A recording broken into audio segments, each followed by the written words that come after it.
News SLBC టన్నెల్లో ఇప్పటి వరకు కూడా 8 మంది మృతదేహాలు గాలింపు చర్య ఇంకా కొనసాగుతూనే ఉంది. ఇక ఈ నేపథ్యంలో కూడా కేరళ నుంచి క్యాడ్వర్ డాగ్స్ ని కూడా తీసుకొచ్చారు. దీంతో మరింత వేగవంతం అయ్యే అవకాశాలు కూడా కనిపిస్తున్నాయి. అయితే ఒక ఎయిర్ ఫోర్స్ విమానంలో కూడా క్యాడ్వర్ డాగ్స్ ని తీసుకొచ్చినట్లు కూడా తెలుస్తుంది. కేరళ నుంచి క్యాడ్వర్ డాగ్స్ ను సిబ్బంది తీసుకొచ్చారు. ఎయిర్ ఫోర్స్ హెలికాప్టర్ లో క్యాడ్వర్ డాగ్స్ వచ్చాయి. అయితే డాగ్స్ టన్నెల్ లోకి కూడా రెస్క్యూ టీం తీసుకువెళ్ళినట్లు కూడా తెలుస్తుంది. ప్రస్తుతం ఐఐటి నిపుణుల బృందంతో పాటు కూడా టన్నెల్లోకి వెళ్లారు. సింగరేణి అలానే ఎన్డీఆర్ఎఫ్ బృందాలు కూడా అందులోకి ప్రవేశించినట్లు కూడా తెలుస్తుంది. ప్రస్తుతం ఎస్ఎల్బీసీ టన్నెల్లో కూడా మరింత క్లిష్టంగా పరిస్థితి మారిందనే చెప్పుకోవాలి. ఇప్పటి వరకు కూడా 8 మంది మృతదేహాలు కూడా కనిపించలేదు, వారి జాడ కూడా కానరాలేదు. ఇదే నేపథ్యంలో మరింత సమాచారం మా ప్రతినిధి శంకర్ లైవ్ ద్వారా అందిస్తారు. ఎస్ శంకర్, అయితే కేరళ నుంచి క్యాడ్వర్ డాగ్స్ వచ్చినట్లు కూడా తెలుస్తుంది. వీరంతా కూడా లోపలికి డాగ్స్ ని కూడా తీసుకెళ్లినట్లు కూడా తెలుస్తుంది. డీటెయిల్స్ ఏంటి?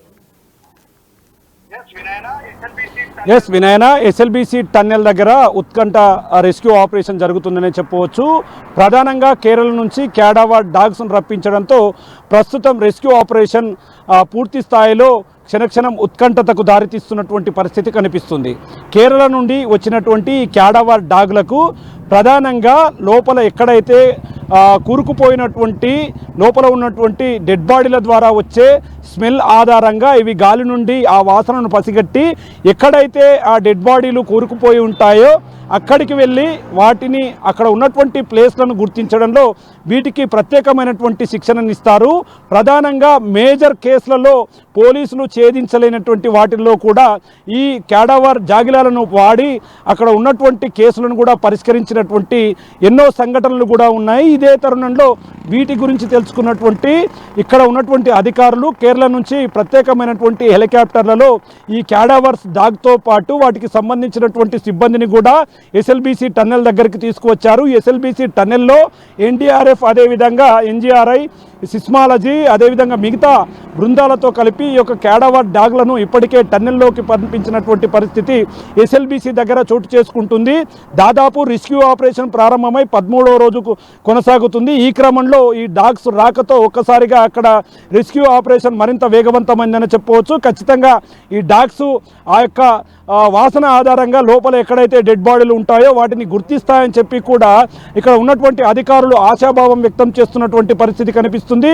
ముఖ్యంగా ఈ క్యాడవర్ డాగ్లకు సంబంధించి ప్రత్యేకమైనటువంటి శిక్షణ ద్వారా త్వరితగతిన ఇట్లాంటి పనులను కంప్లీట్ చేయడంలో ఈ జాగిలాలు ఎంతో ప్రముఖ పాత్ర వహిస్తాయని చెప్పి కూడా అధికారులు చెప్తున్న క్రమంలో వాటితో పాటు ఇప్పటికే ఎన్డీఆర్ఎఫ్ సిబ్బంది మరియు ఇక్కడ ఉన్నటువంటి ఎన్జీఆర్ఐ సిబ్బంది కూడా ఆ క్యాడవర్ డాగ్స్తో పాటు టన్నెల్లోకి వెళ్ళినటువంటి పరిస్థితి ఎస్ఎల్బీసీ దగ్గర చోటు చేసుకుంటుంది. వినయన, ఇక్కడ నుంచి అంటే ఎక్కడైతే ప్రమాదం చోటు చేసుకుందో దాదాపు 13.5 కిలోమీటర్ల వరకు కూడా ఈ డాగ్స్ వెళ్లాల్సి ఉంటుంది. కాబట్టి లోకో ట్రైన్ 13 కిలోమీటర్ల వరకే వెళ్తుంది. అక్కడ నుంచి వాళ్ళు నడుచుకుంటూ లోపల ఎక్కడైతే బూడిద కురుకుపోయి ఉందో అక్కడికి వెళ్లాల్సి ఉంటుంది. అంటే వెళ్ళడానికి 3 గంటలు, రావడానికి 3 గంటలు, లోపల ప్రదేశాలను గుర్తించడానికి మరికొంత సమయం పట్టే అవకాశం ఉండడం, ఇదంతా కూడా క్యాడవర్ డాగ్ల రాకతో ఒక్కసారిగా రెస్క్యూ ఆపరేషన్లో నూతన ఉత్సాహం వచ్చిందని చెప్పవచ్చు.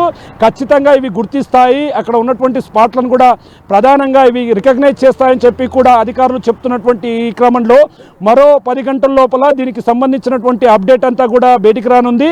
ఈ క్రమంలో నేషనల్ డిజార్డర్ మేనేజ్మెంట్కి సంబంధించినటువంటి అరవింద్ కుమార్తో పాటు మిగతా కలెక్టర్ బదావా సంతోష్తో పాటు రెస్క్యూ ఆపరేషన్కు సంబంధించినటువంటి సిబ్బంది, సింగరేణి సిఎండి మరియు అదేవిధంగా రైల్వేకి సంబంధించినటువంటి సిఎండీలు కూడా ఇక్కడికి రావడం, ఎప్పటికప్పుడు ఈ యొక్క దీనికి సంబంధించినటువంటి పరిస్థితిని ఎప్పటికప్పుడు అప్డేట్ చేస్తున్నారు.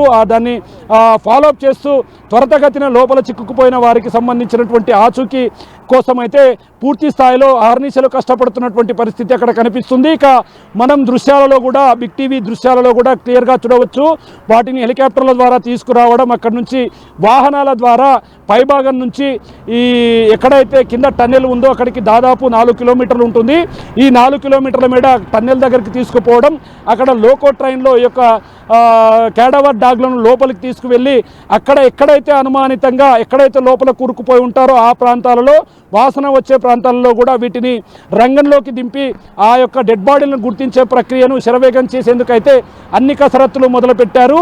ఓవరాల్గా ఒకవైపు క్యాడవర్ డాగ్స్ రాక అవి వచ్చిన వెంటనే ఇక్కడికి వచ్చిన సమయంలో కూడా ఇక్కడ ఉన్నటువంటి కన్వేయర్ బెల్ట్ కూడా పూర్తిగా ప్రారంభం కావడంతో ఒక్కసారిగా రిస్క్యూలో పనిచేస్తున్నటువంటి బృందాల్లో ఆనందం అయితే చూడవచ్చు. మొత్తంగా రాష్ట్ర ప్రభుత్వం ప్రత్యేకమైనటువంటి దృష్టి సారించడంతో పాటు ఈ రెస్క్యూ ఆపరేషన్ ఎక్కడ ఆపకూడదు, ఈ రెస్క్యూలో లోపల చిక్కుకుపోయినటువంటి వారి ఆచూకీ లభ్యమయ్యేంత వరకు కూడా దేశంలో ఎలాంటి వారైనా ఎక్కడైనా సరే ఈ నిష్ణాతులైన వారిని టన్నెల్ దగ్గరికి రప్పిస్తూ వారి సలహాలు సూచనలు తీసుకుంటూ ముందుకు వెళుతుంది. ఇక సిస్మాలజీ బృందం కూడా టన్నెల్లోనే ఉంటుంది. అక్కడ భూ ప్రకంపనకు సంబంధించినటువంటి అప్డేట్ను ఎప్పటికప్పుడు బయటికి చేరవేస్తూ లోపల చేయాల్సినటువంటి చర్యలకు సంబంధించి అధికారులను ఆదేశిస్తూ వస్తుంది. ఈ క్రమంలో క్యాడవర్ డాగ్ల రాకతో మరింత ఉత్కంఠంగా ఇక్కడ రెస్క్యూ కొనసాగుతుందనే చెప్పవచ్చు. మరో 10 గంటల్లో ఈ యొక్క ఉత్కంఠకు తెరపడనుంది. మొత్తంగా డాగ్స్ కనుక గుర్తిస్తే, ఒకవేళ చోట్లను గుర్తిస్తే అక్కడ ఉన్నటువంటి మొత్తం బురదను కాకుండా ఎక్కడైతే ఏ ప్రాంతాల్లో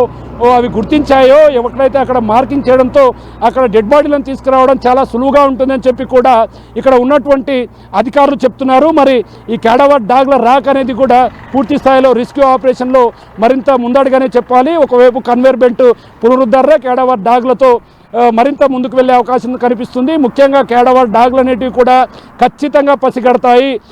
చాలా దూరం వరకు 2-3 కిలోమీటర్ల వరకు కూడా ఇవి వాసన పసిగట్టే శక్తి సామర్థ్యాలు ఉన్నటువంటి జాగిలాలు కాబట్టి వీటిపైనే అందరూ ఆశలు పెట్టుకున్నారు. మరి రాబోయే 2-3 గంటల్లో పరిస్థితి ఏ విధంగా ఉండబోతుంది, ఈ రెస్క్యూ ఆపరేషన్కు ఏ విధంగా తెరబడబోతుంది అనేది మాత్రం అందరూ ఆసక్తిగా ఎదురు చూస్తున్నటువంటి పరిస్థితి టన్నెల్ దగ్గర కనిపిస్తుంది. వినయన, ఐటీ బృందాలు అలానే ఎన్డీఆర్ఎఫ్ సిబ్బంది కూడా టన్నెల్ లోపలికి ప్రవేశించారా? అలానే మరి క్యాడవర్ డాగ్స్ రాకతో కూడా 8 మంది మృతదేహాలను గాలింపు చక్ర వేగవంతం కాబోతుందని అనుకోవచ్చా?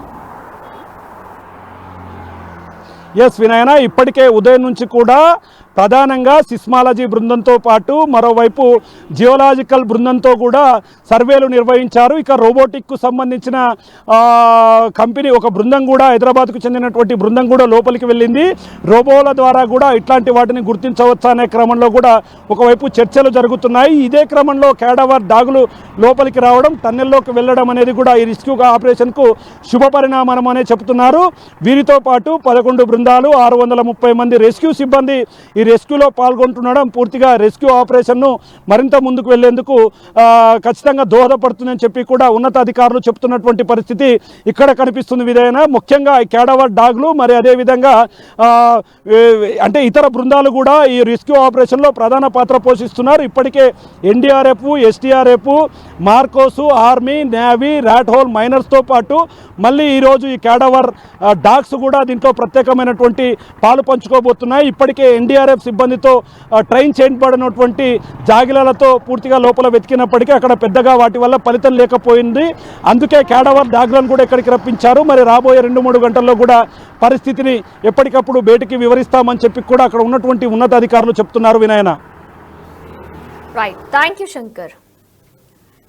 ఎస్ఎల్బిసి టన్నెల్లో మరింత క్లిష్టంగా మారింది మృతదేహాల గుర్తింపు అనే చెప్పుకోవాలి. ఇప్పటి వరకు కూడా 8 మంది డెడ్ బాడీలను కూడా వాళ్ళు ఎక్కడున్నారనేది కూడా ఇంకా తెలియరాలేదు. ఇక ఈ నేపథ్యంలోనే మృతదేహాలను గుర్తించేందుకు ప్రత్యేక జాగిలాలు కూడా వచ్చాయి. కేరళ నుంచి క్యాడవర్ డాగ్స్ ను తీసుకొచ్చారు సిబ్బంది.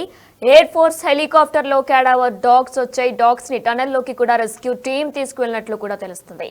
అయితే ఐఐటీ నిపుణుల బృందంతో పాటు టన్నెల్లోకి సింగరేణి, ఎన్డీఆర్ఎఫ్ బృందాలు కూడా వెళ్ళినట్లు తెలుస్తుంది. మరైతే కొద్ది గంటల తర్వాత కానీ, కొన్ని రోజుల తర్వాత కానీ, అంటే మరికొద్ది గంటల్లోనే క్యాడవర్ డాగ్స్ రాకతో కూడా 8 మంది మృతదేహాలను కూడా గుర్తించే అవకాశాలు ఉన్నట్లు కూడా తెలుస్తుంది. అయితే ఎస్ఎల్బిసి టన్నెల్లో 8 మంది మృతదేహాలు గుర్తింపు చర్యలు ఇప్పటి వరకు కూడా క్లిష్టంగా మారాయనే చెప్పుకోవాలి. ఇప్పటి వరకు కూడా 8 మంది డెడ్ బాడీలు ఎక్కడున్నాయనేది కూడా కానరాలేదు. ఇక ఇదే నేపథ్యంలో కేరళ నుంచి కూడా ఎయిర్ ఫోర్స్ హెలికాప్టర్ లో క్యాడవర్ డాగ్స్ ని తీసుకొచ్చారు సిబ్బంది. ఇప్పటి వరకు కూడా ఐఐటీ నిపుణుల బృందంతో పాటు టన్నెల్లోకి సింగరేణి, ఎన్డీఆర్ఎఫ్ బృందాలు కూడా లోనికి వెళ్లాయి. మరికొద్ది గంటల్లోనే తెలియాల్సి ఉందా, లేకపోతే మరికొద్ది రోజులు పట్టనుందా అనేది కూడా ఇంకా తెలియాల్సి ఉంది. అయితే 8 మంది డెడ్ బాడీల గుర్తింపు చర్య కోసం కూడా క్యాడవర్ డాగ్స్ ని కూడా టీం తీసుకొచ్చారు. అయితే మరికొద్ది గంటల్లోనే క్యాడవర్ డాగ్స్ వాటిని పసిగట్టగలుగుతున్నాయా, 8 మంది డెడ్ బాడీస్ ని పసిగట్టబోతున్నాయా అనేది కూడా ఇంకా తెలియాల్సి ఉంది.